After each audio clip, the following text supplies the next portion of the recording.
Dan bertemu kembali, kita teruskan dengan perkembangan COVID-19 dalam negara. Sebanyak 19 negeri dan wilayah mencatatkan kadar kebolehjangkitan atau R0 melebihi purata kebangsaan. Pada Rabu, ia kekal 1.07 selama 3 hari berturut-turut.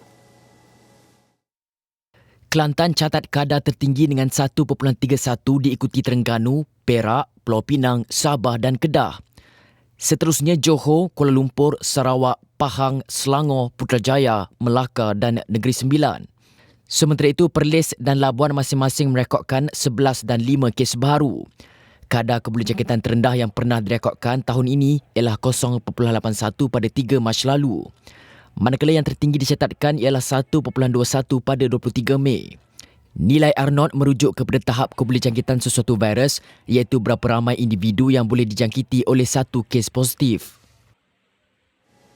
Dan seterusnya, bekas Perdana Menteri Tun Dr. Mahathir Mohamad menegaskan bahawa kadar vaksinasi harian perlu dipertingkatkan dan dipercepatkan lagi seiring dengan peningkatan kes. Caranya dengan menyingkirkan kerana birokrasi yang tidak perlu. Menurut Tun, masih ada ruang boleh ditambah baik untuk meningkatkan kadar suntikan. Ini perlu dilaksanakan memandangkan penularan pada ketika ini berada pada tahap sangat membimbangkan. Sebab itu saya cadangkan, kalau kita boleh buat 500,000 sehari, kita boleh buat 800,000 sehari. Kalau kita betul-betul, saya nampak ada banyak kelemahan. Umpamanya, kita ada big center. Big center bermakna bahawa orang mesti tunggu lama baru dapat suntikan. Baru ini barulah dikatakan siapa datang boleh dapat. Kalau tidak dahulu, kalau datang, you are not on the register. You boleh datang lagi sebulan lagi dan pergi ke tempat. All these things are bureaucratic procedures yang melambatkan.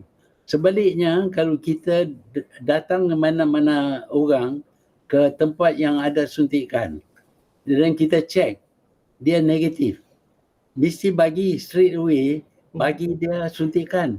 Kalau dia negatif, kita kata, you can come, boleh datang 2 minggu lagi. Dia balik, dia akan dijangkiti. Jadi ini semua boleh kita betulkan supaya kita kurangkan people yang exposed to getting the disease. Pandangan Tun Mahathir ini dinyatakan dalam program Agenda Awani yang disiarkan pada malam Rabu. Penglibatan wakil dari Sabah dan Sarawak dalam Majlis Pemulihan Negara dapat menjadikannya inklusif dan dinamik, kata Menteri Penyelarasnya Tengku Datuk Seri Zafrul Tengku Abdul Aziz.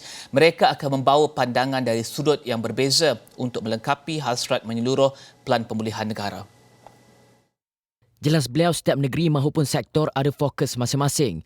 Justru penglibatan Sabah dan Sarawak akan memberi pandangan berbeza. Kita telah menjemput juga wakil dari Sabah dan Sarawak dalam MPN seperti disebut Zul tadi. Ketua Menteri Sabah dan Sarawak telah dirujuk untuk menamakan wakil-wakil yang difikirkan layaklah dan sesuai untuk menyertai Majlis Pemulihan Negara.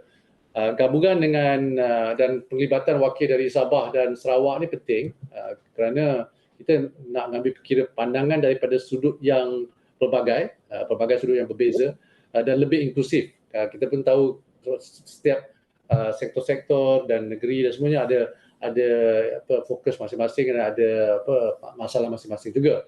Ini merupakan satu kerjasama yang bersifat dinamik lah pada saya dan kita nak berpandangan ke hadapan.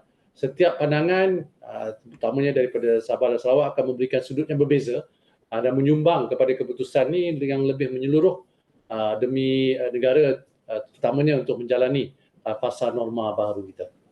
Pandangan ini dinyatakan ketika menjadi tetamu dalam program Agenda Awani membincangkan perkembangan Pelan Pemulihan Negara yang disiarkan pada Rabu malam.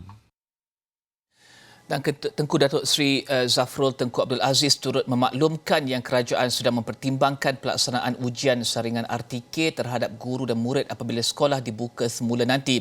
Katanya ketika ini perbincangan sedang berjalan dengan Kementerian Pendidikan untuk menyusun pelaksanaannya supaya sistematik dan juga selamat. Buat masa ini, rancangan kita dibuka pada fasa ketiga dan telah diumumkan juga oleh Menteri Pendidikan bahawa insyaAllah pada bulan September nanti. Di sini kita akan lihatlah bagaimana perkembangan plan pemulihan ini daripada segi pasal mana yang kita nak buka balik sekolah. Yang penting tu semua guru-guru kenalah bersedia dan mestilah telah divaksinasi. Kita juga ada membincang bagaimana bila murid akan balik ke sekolah, mungkin kita akan buat at least artikel lah. Itu satu perbincangan saja, belum lagi diputuskan. Kerana kita di peringkat teknikal baru-baru ini pun telah berbincang lah dengan Kementerian Kesihatan, KSU Kementerian Kesihatan, KSU Kementerian Pendidikan sendiri telah memberi pandangan bagaimana kita nak membuka sekolah-sekolah ini semula dengan secara sistematik dan juga selamatlah untuk guru-guru dan juga murid-murid. Dan seterusnya, Tengku Datuk Seri Zafrul Tengku Abdul Aziz turut memaklumkan bahawa setiap maklumat dan perkembangan terkini Pelan Pemulihan Negara boleh didapati di laman portal rasminya. Portal itu katanya berperanan sebagai medium komunikasi kerajaan dengan rakyat berhubung segala usaha yang telah dan sedang dijalankan. Well, dari segi komunikasi, kita ada pelan komunikasi yang lebih terselaras. Komunikasi ini memang penting, bukan saja untuk Pelan Pemulihan Negara, tetapi untuk semua pelan-pelan. Kerana kalau kita nak execute sesebuah rancangan ataupun plan, komunikasi itu adalah aspek yang paling penting dari segi execution ataupun pelaksanaan perancangan sebuah plan. Yang kita lihat di sini untuk Pelan Pemulihan Negara, ini sebuah plan yang merangkumi semua aspek daripada segi kesihatan, ekonomi, sosial, pendidikan. Dan juga kita kena lihat daripada segi whole of nation approach. Kalau Zul ada masa, boleh melawati PPN portal kita, Pelan Pemulihan Negara portal.